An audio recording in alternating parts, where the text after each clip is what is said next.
What's up, YouTube? Right now, we're wrestling with Whitness because I'm here with Jaychele, Nicole. What's up, man? I'm so excited to be here. Thank you so much for having me on. I'm very excited to be on your channel. Of course, of course. Yo, let's talk about this project right now. What is wrestling with Whitness? I'm very confused, but I'm also very interested in what this is. Yeah, so it's meant to be confusing. I chose the name on purpose because it was very confusing and it made people ask more questions, which was the main goal. So, Wrestling with Whiteness is basically a documentary that's made up of interviews. So, I interviewed multiple different Black wrestlers from different companies. So, I talked with Ricky Starks, Big Swole, Tasha Steeles, Shane Taylor, actually, all of STP I got on the project, Trisha Dora, Willow Nightingale, a lot of amazing people, JDX even, and I got to talk to them about their experiences in wrestling, what representation means to them, how they kind of came up with their characters and authentic character representation, their role models, advice for younger stars, ways to change the community to make it more inclusive for Black wrestling fans and wrestlers themselves, and all of those amazing things. So I'm very excited. Wow. Well, hold on. I just got a whole culture shock just in one sentence. So that's kind of cool. Holy crap. So you're saying this is going to be documentaries with interviews a part of it, right? Yeah. So Okay. the way that it's structured is I separate it into 5 different shared experiences. So it's brotherhood and sisterhood. So they're sharing their own stories of brotherhood and sisterhood, authentic character representation, authentic and accurate, actually, ways to change the community, advice that they would give to future stars, and then basically just in general their experiences being Black wrestlers as well as what's included. So it's all broken up into the 5 separate pieces. But I'm very excited. It's all interview based. So there's going to be some parts where I'm showing like substantial moments in Black wrestling history, like obviously Bianca Sasha at Mania is a part of it, Ricky Starks' debut, all of those things that correlate with the wrestlers. And also I have some talking heads in there, just giving my experience as a Black wrestling creator. And I also have some other Black creators like Grab City Boys, Public Enemies podcast is involved. So I'm very excited, very much looking forward to it. Wow, hold up. I'm just impressed. Oh, this sounds pretty cool. So let's talk about Black wrestling history then. All right, since we're talking about it, what's your favorite Black wrestling moment so far? Bianca Sasha. I always go directly to Bianca and Sasha. The way that storyline was kind of set up to fail almost. Yeah. And then at the end at WrestleMania, it was this amazing moment. I literally ordered the Bianca Funko Pop to keep at my desk with me. I always keep a couple things near me. My Divas Championship, because that's what got me into wrestling, is the Divas division. Okay. I have the AEW Championship, which is signed by a couple wrestlers. And a recent addition next to me is my Trisha Dora 8x10, because I love Trish so much. She's so amazing. She's a part of the series too. So I always keep things near me that inspire me. Oh yeah, of course. Now we love Trish on this side. She's from DC, so am I. So I'm with you. Yes, love to see it. Definitely. But like, okay, so let's talk about Bianca then. Obviously, that seems to be like one of your favorite wrestlers right now. It's one of mine as well. What about Bianca is so inspirational to Black women and Black wrestling fans? Yeah, so I'm actually writing a paper on it for school. I'm a senior in high school, so we have to do this final senior thesis paper. And in my paper, it's about Black women in wrestling and the impact that they've had on the business. And I'm specifically looking at Bianca, Sasha, Willow, Tasha, and Swole. And when I look at Bianca, she's representation like we've never seen before, especially on the WWE level.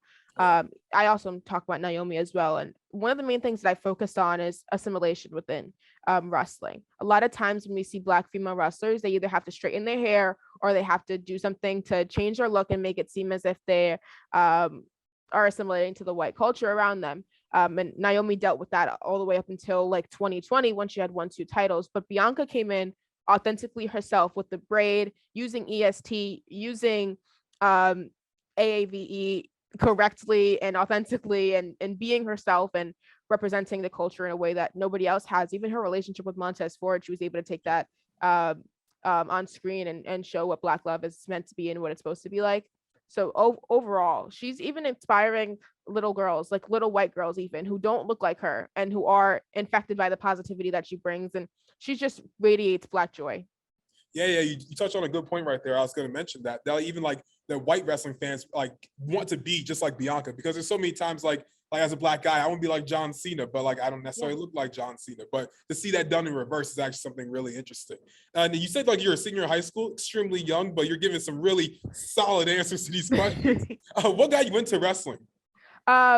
Oh God. So it was the night after WrestleMania 30. So right after, wow, that's recent. Yeah, right after Bryan won the championship. Okay. The reason I keep my Divas title near me is Paige debuted and she defeated AJ Lee for the Divas Championship. AJ Lee is my all-time favorite wrestler. Of course, legendary. Yes, all time. She's my number one on the list of people I would want to interview. It's number one is AJ. But that moment was revolutionary for me almost. The way that I just connected with their promos and then being in the ring. I honestly do not think I could be a wrestler, but maybe a manager or something like that. But I was able to connect with them in a way that I hadn't, because my background is in public speaking. I'm a community organizer and activist. I have books near me. I'm in 2 books.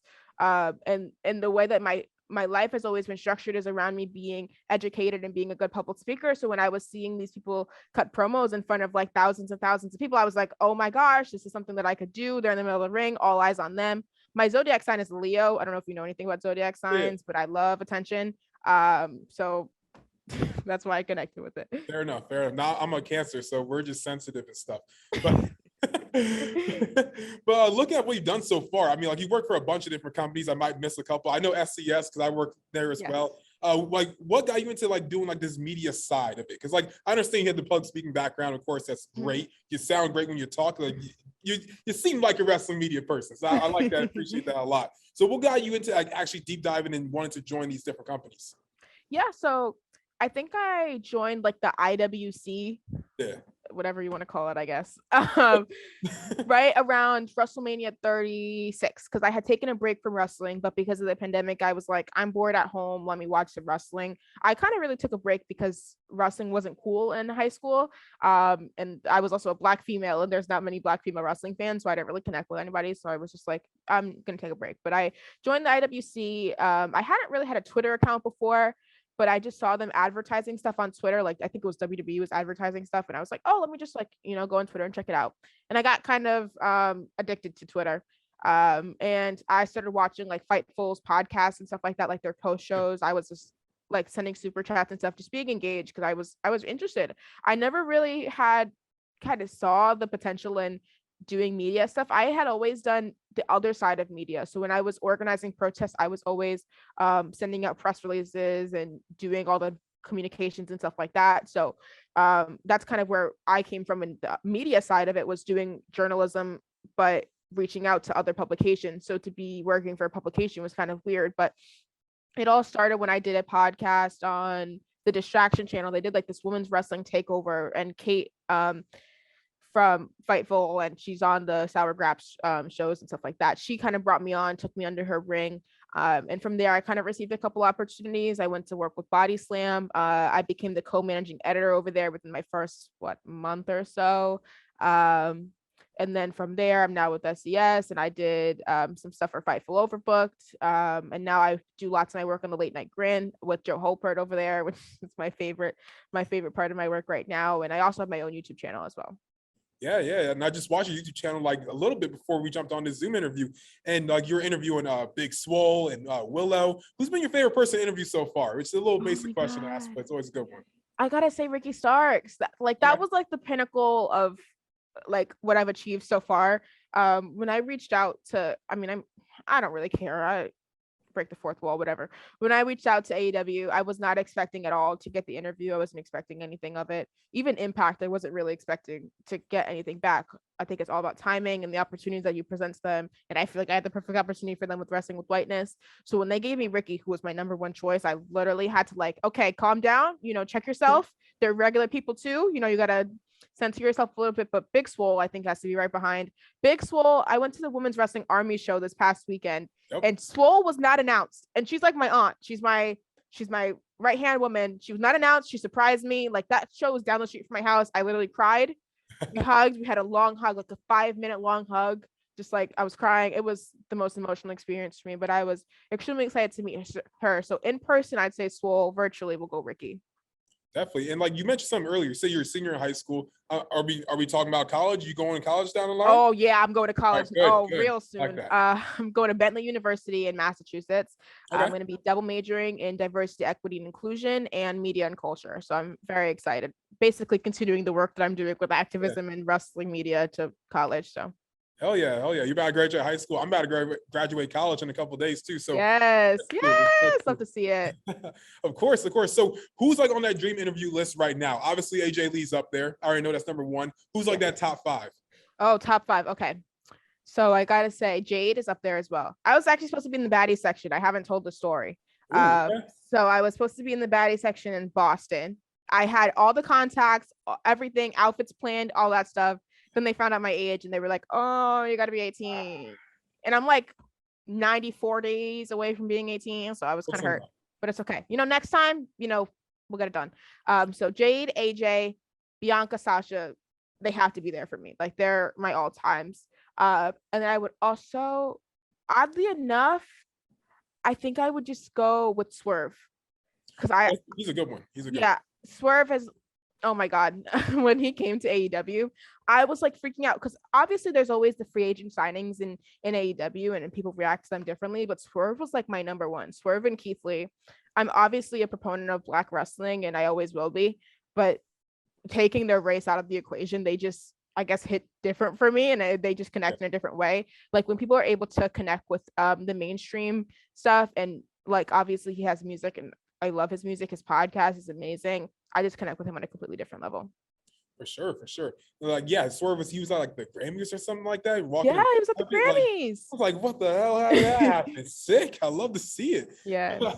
What's like your goals right now in wrestling? Obviously, I know like what you're doing right now, but what's like the main goals? Is that a goal sheet behind you? Yeah, we got a goal chart. Okay, I like that. So lots of these are just appearing on different places. Cultaholic, Wrestle Talk, collaborate with Denise, Bleacher Report, get a show on Fightful Maine, Quizzlemania, get a PWI feature. Oh yeah. I'm still up here. I haven't taken this one off yet. It's cut a promo. We'll get there. That'll probably happen real soon. Do an AEW media call and then just interview a WWE wrestler. So those are the ones that I have up there right now. Yeah, no, I've done a little bit of that stuff and it's fun. Like Quizzlemania, you'll have a good time when you make it up there. I'm sure it'll happen too. So like I'll hit the right person for you. Like we'll make that happen. But thank you. Like you got some goals for you, man. Like just hearing everything you're doing on Twitter. Cause every time I go on Twitter, you're always showing up saying something. I'm like, oh, what's she saying today? I'm always like, getting canceled. Yeah, I saw stuff. It was, I don't know. I had a Nikita take last night that was not too favorable with people. I noticed. So I guess my next question is, what's your biggest wrestling hot take? Since you seem to have like a lot of opinions. So I know you got something. On the spot. Yeah, on the spot. Honestly, I think that AEW has one of the worst booked women's division I've seen in the past 10 years. I mean, like, I'm not really going to disagree with you.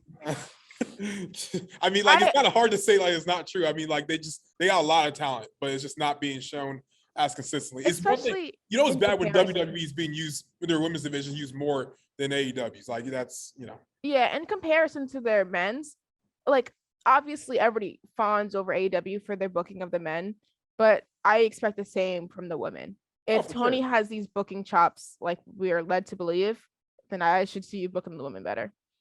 Who do you think could be the next TBS champion? If JW Chris Statlander. Really? Okay, that's different. I was not thinking Chris at all. All right, that's a good one. Why Chris? I honestly, if it wasn't going to be Thunder Rosa to beat Britt, I had Chris marked. I had Chris circled.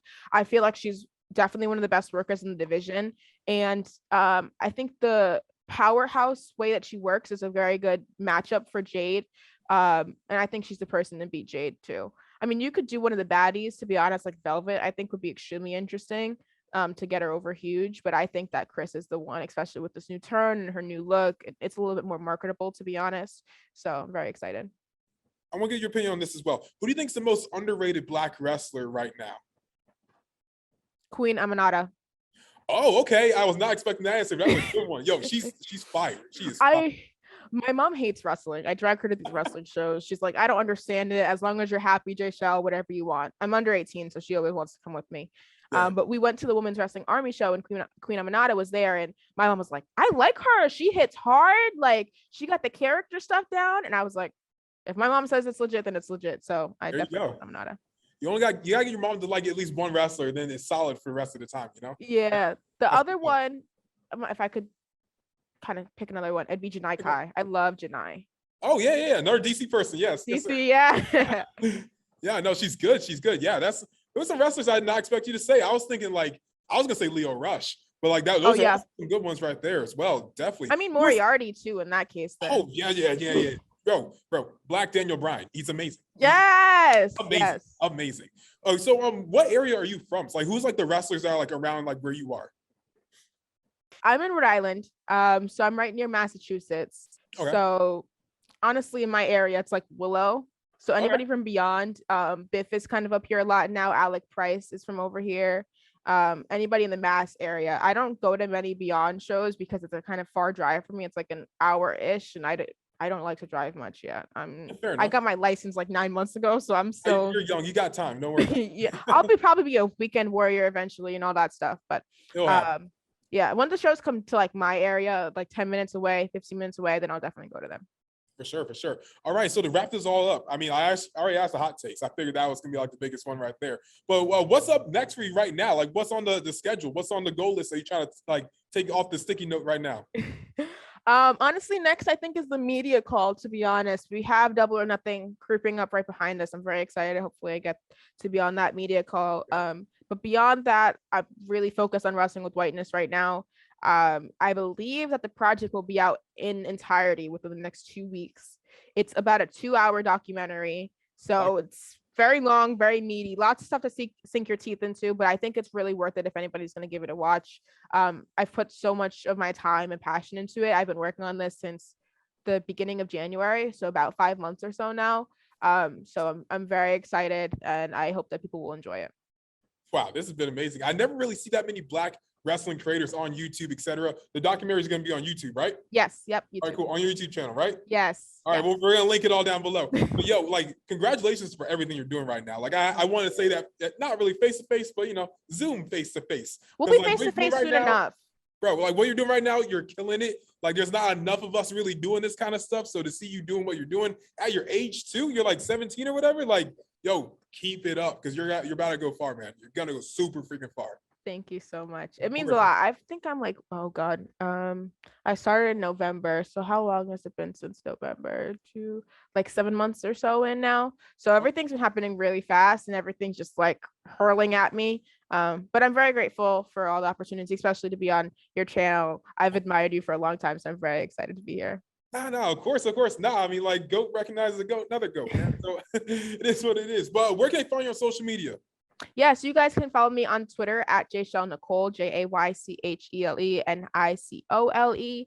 I promote all of my stuff on there. I also have a Patreon that you can subscribe to for like $1 a month just to get in. I post all of my interviews early. My videos go up there early. I do reflections at the end of the month about the challenges that I face. If you want to be real about what the space is, I kind of talk about my experience over there. And then I also will do some live streams time to time on there. Just to make some special content. Wow.